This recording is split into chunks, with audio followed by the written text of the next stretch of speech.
Donc, quand le bateau arrive, d'abord, il y a toute une attention qui est donnée à la météo. On ne peut pas faire entrer un bateau par, des forts vents. On ne peut rentrer des bateaux dans le bassin qu'en fonction, des marées. Les bateaux, voilà, sont des monuments quand même, très hauts sur l'eau. Ils sont vidés, avant leur cargaison. Ben, l'idée c'est que le bateau quand il est toujours sur l'eau, il flotte un peu comme un bouchon quand il est, dans le bassin, avant son échouage et il peut venir, taper, contre le quai, contre le bord du bassin. L'entreprise est responsable des dégâts. Donc il y a des grosses défenses qui sont des gros caoutchoucs sur, les bords du bassin, donc des gros pneus, des défenses. Une fois que la météo va le permettre, on va faire rentrer, le bateau dans le bassin. La première étape, c'est donc, de remplir, d'eau le bassin par un système de pompage. Donc il y a des locaux, pompes, tout autour des bassins qui vont permettre et de vider et de remplir le bassin. Les portes de bassin sont aussi, des systèmes de ballast qui vont être remplies d'eau ou vidangées et donc ou couler ou flotter. Elles coulissent verticalement, elles ont une forme en V, qui, va permettre d'avoir une étanchéité, et donc c'est des gros boudins en caoutchouc qu'il y a sur les côtés.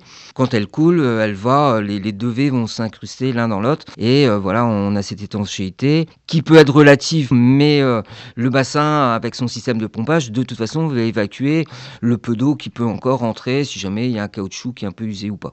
C'est la pression de l'eau, une fois que la porte a coulé, c'est la pression de l'eau qui est derrière qui maintient la porte. C'est ballasté et c'est surtout la pression qui maintient.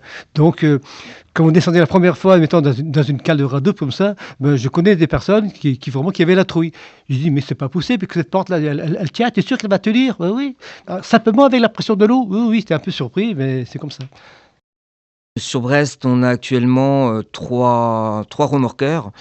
Donc il y en a un qui prend généralement en charge la porte de bassin pour la mettre sur le côté, mais il y a les remorqueurs qui ont emmené le bateau jusqu'au bassin.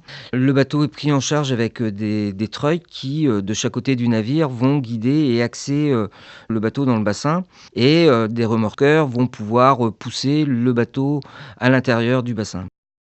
On a des guides, de l'entreprise qui vont guider le navire, qui vont maintenir, les axes, qui vont permettre de le guider jusqu'à la bonne longueur et jusqu'au point d'échouage et après il est maintenu avec des gros câbles, et des treuils de chaque côté du bassin, en position au moment de l'échouage. Il doit tomber pile poil sur ses tins. Donc tout ça, c'est fait par des gros treuils qui se trouvent de chaque côté, des bassins, avec des systèmes de rails et des guides qui vont, tirer le bateau à l'intérieur.